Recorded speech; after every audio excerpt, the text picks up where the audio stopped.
After school one cold, drizzling afternoon, Chiamaka returned home, eager to share her day with her mother, but found out that only Mr. Nna was around.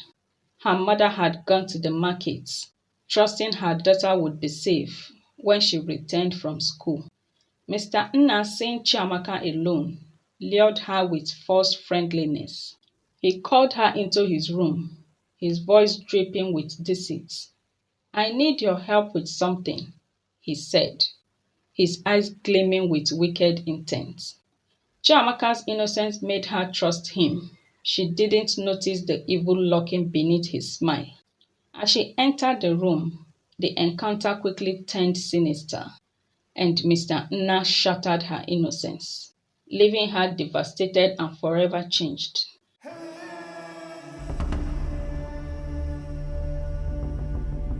Nkechi was a devoted wife and mother, a woman of quiet strength and dignity, whose world revolved around her family. Her husband had always been her rock, a kind-hearted man who worked tirelessly to build a small business and provide for their family. They dreamed of sending their 14-year-old daughter, Chiamaka, to school so she could live a life filled with opportunities.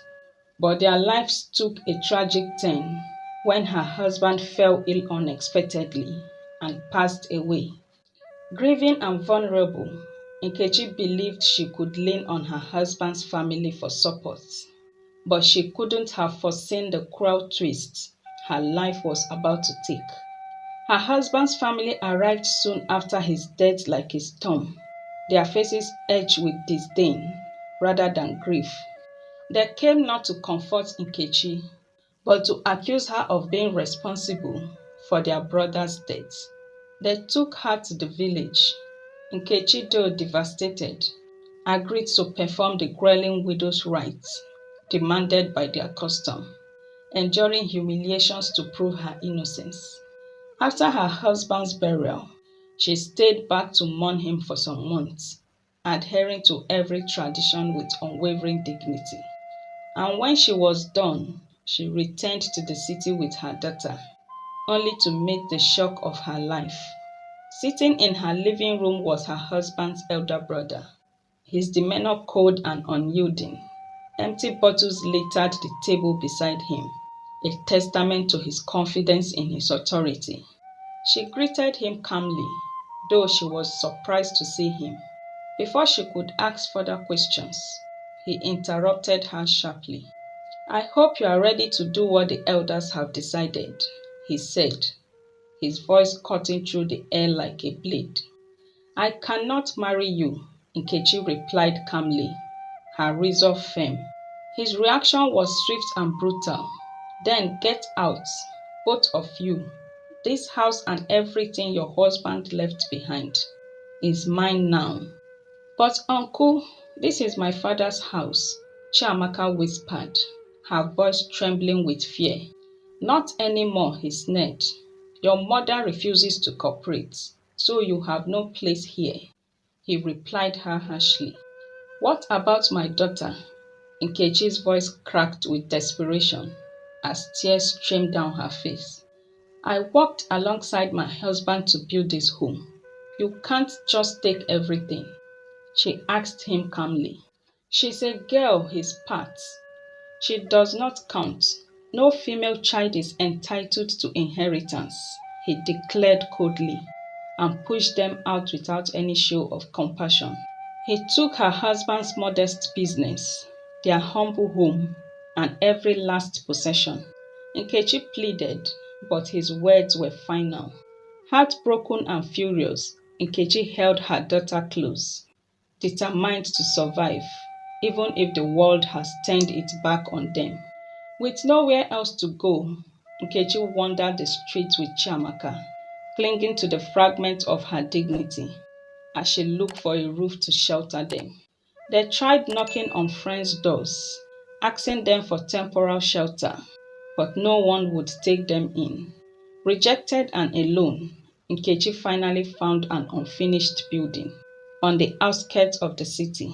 The inside was cold, damp and dark, It was far from the safe home they once knew, but it was all they had.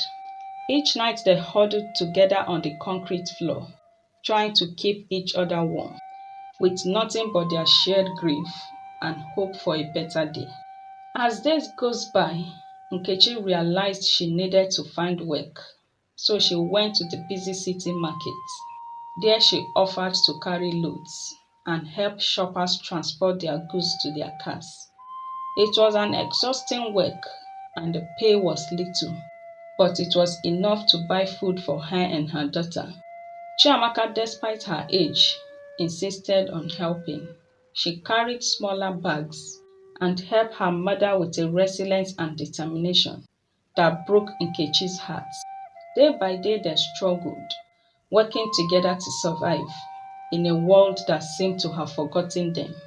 But as fate would have it, one sweltering afternoon, Nkechi and Chiamaka helped a wealthy woman named Mrs. Chinyere, who was carrying numerous bags filled with expensive goods.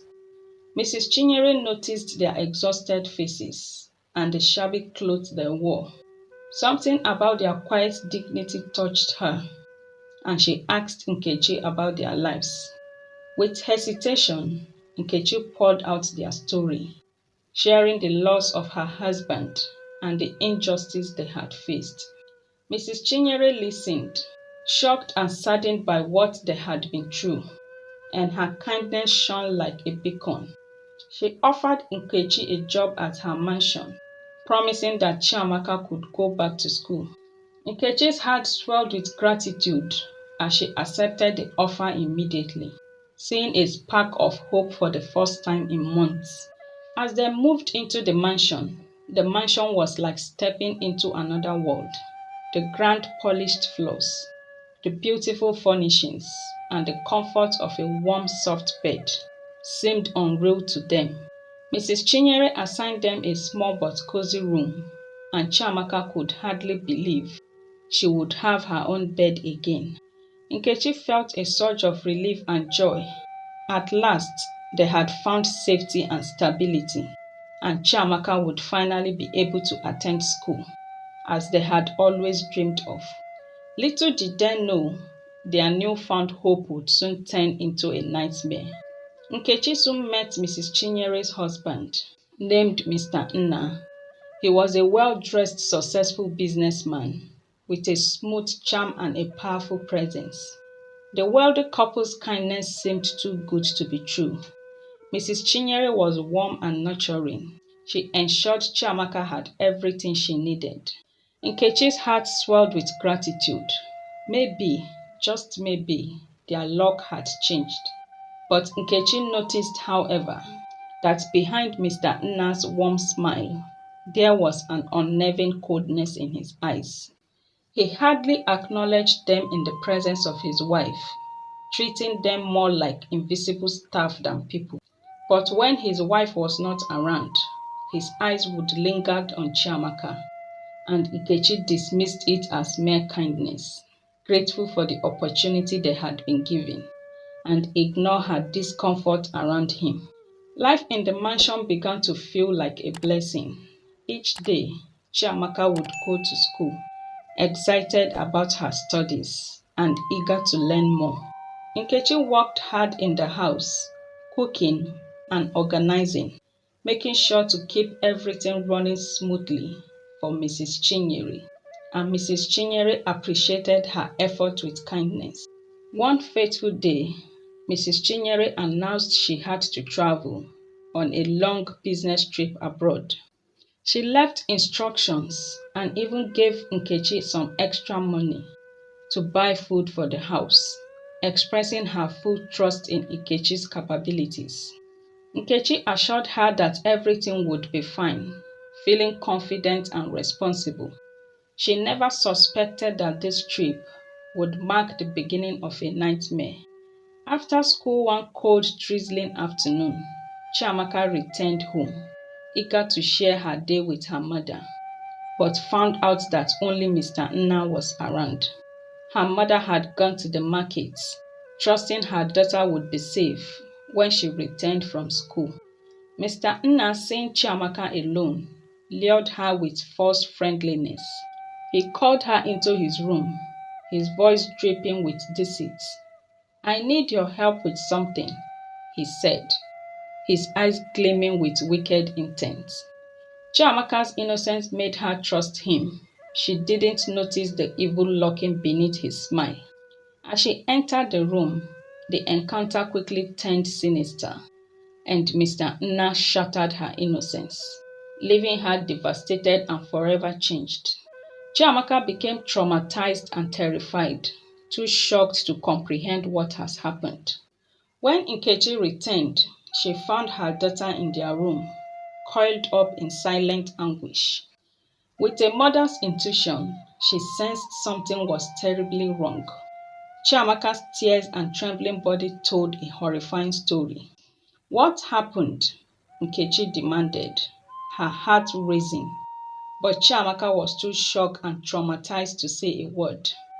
Gently, Nkechi coaxed the truth from her daughter. And as Chiamaka managed to whisper her ordeal, Nkechi's world collapsed. Grief, anger, and helplessness filled her heart.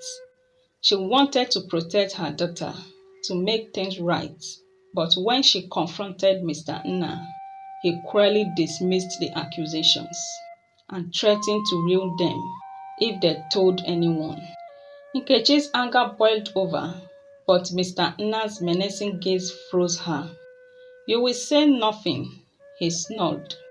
"If you speak, I will jail you and your daughter. You are nothing but poor, desperate women. No one will believe you," he said.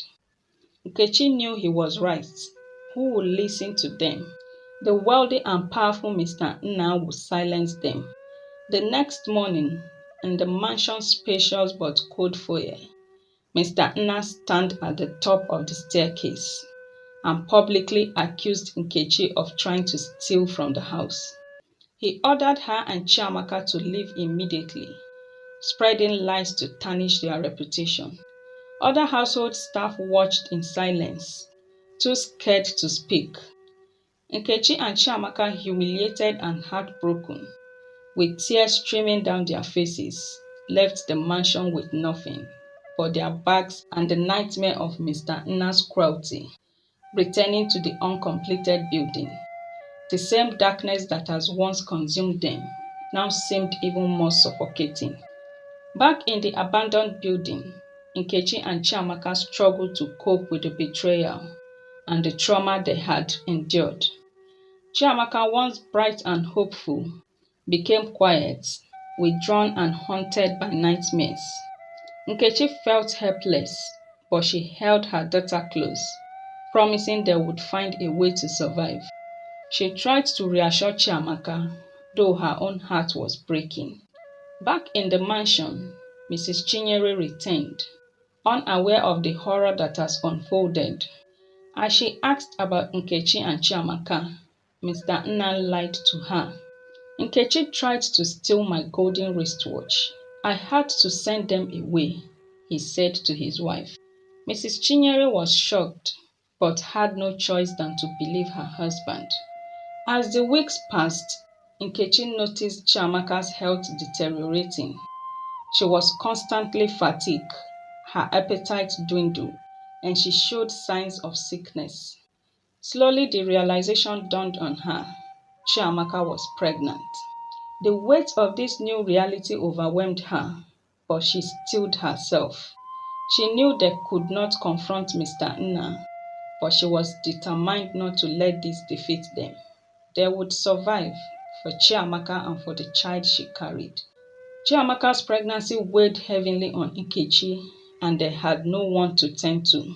She had started frying bean cake, yam and potatoes at a busy junction with her savings from the mansion, and the business was progressing. She worked until exhausted, doing whatever she could to earn enough to care for her daughter and the unborn child.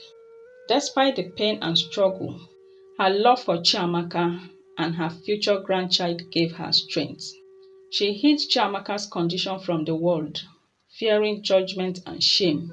But as Chiamaka's belly grew, secrecy became impossible. One day, Chiamaka's school principal summoned Nkechi. Chiamaka's grades have suffered. What's troubling her? The principal asked. Nkechi hesitated, unsure how much to reveal, but the principal's kind eyes put her at ease. She's been through something terrible, Nkechi whispered. A man took advantage of her. He's powerful, and we are alone and helpless. The principal's expression turned stern. We will support Chiamaka, but we need to report this, he declared.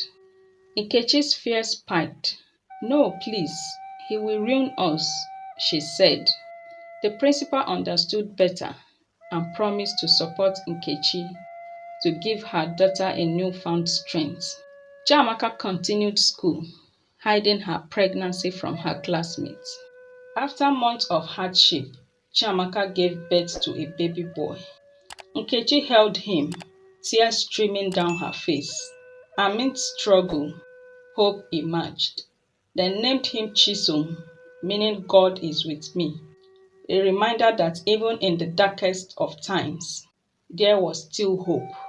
For Nkechi and Chiamaka, Chisom became a source of strength, a symbol of resilience against all odds. As Chisom grew, Chiamaka began to regain her strength, though the trauma had left deep scars. Her love for her son and her mother's unwavering support rekindled her spirit. She decided to pursue her education, determined to one day bring justice to those who had wronged her and her family. With Nkechi's savings, Chiamaka returned to school. Balancing motherhood and studies was challenging, but she was driven by a newfound purpose. She worked tirelessly, often studying late into the night, fueled by the dream of becoming a lawyer and ensuring no one else suffered as she had.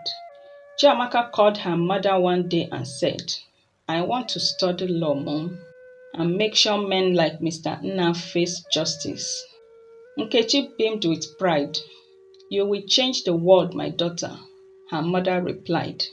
Her heart swelled with pride as she watches her daughter turn her pain into strength, forging a path of justice. Chiamaka's hard work paid off, and she graduated with honors and a scholarship to a prestigious university. In the university, Chiamaka studied law with a singular focus. She delved into human rights and justice, determined to understand the law inside out. Each lesson strengthened her resolve to confront Mr. Nna, to fight for the truth, and to make sure he faced the consequences of his actions. She met like-minded individuals who shared her passion for justice. Together they formed a support group for survivors of abuse. Chiamaka's confidence soared. She began to speak out against injustice, inspiring others to do the same. One day, Chiamaka approached her mother with a resolute look. Mother, it's time, she said. I'm ready to face Mr. Nna.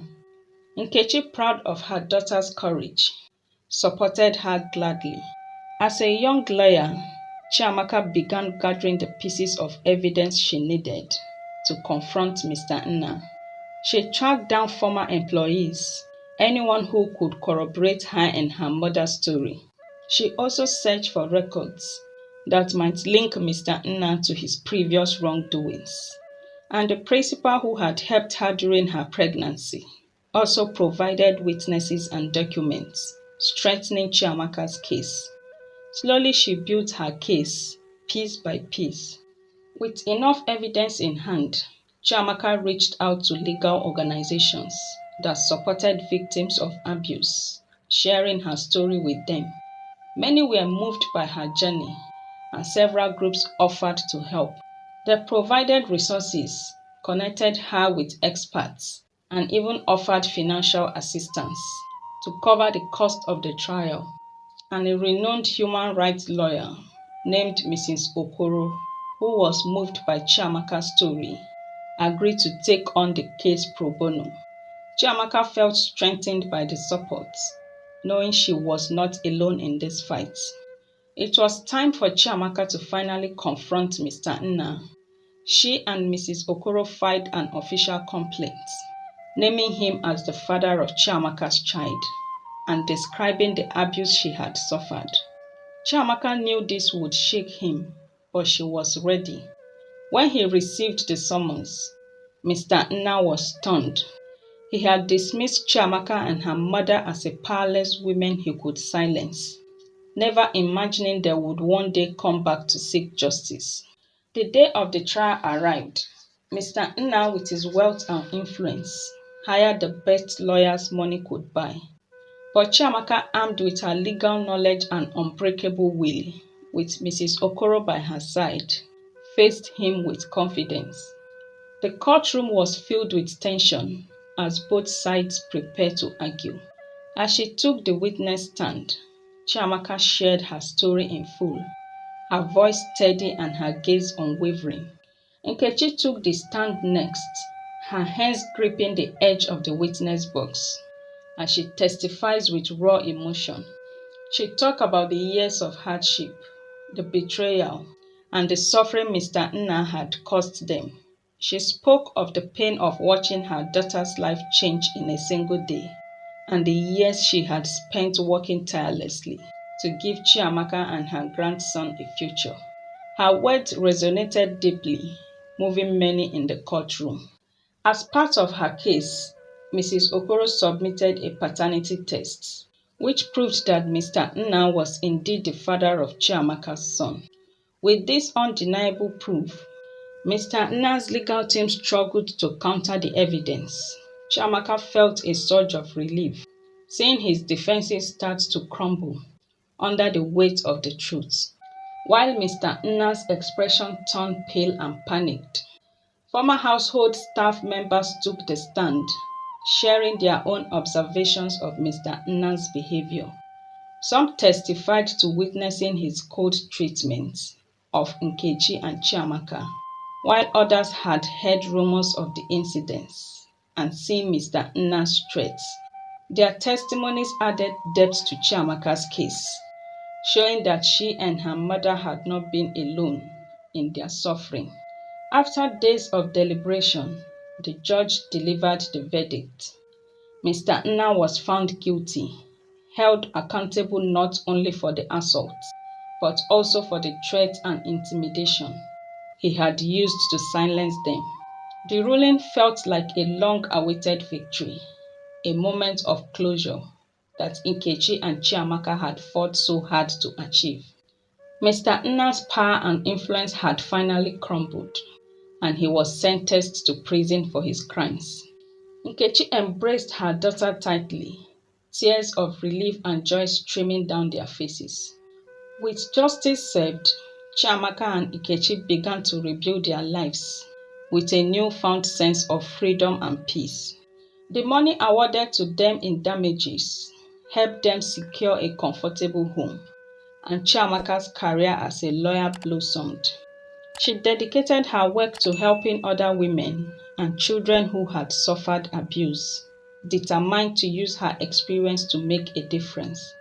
Chiamaka's story spread across the community, inspiring countless others to stand up against injustice. She and Nkechi became a symbol of resilience and courage, proving that even in the face of hardship and betrayal, love and justice could prevail. Together they created a legacy built on strength, showing the world that no one should be forced to live in silence.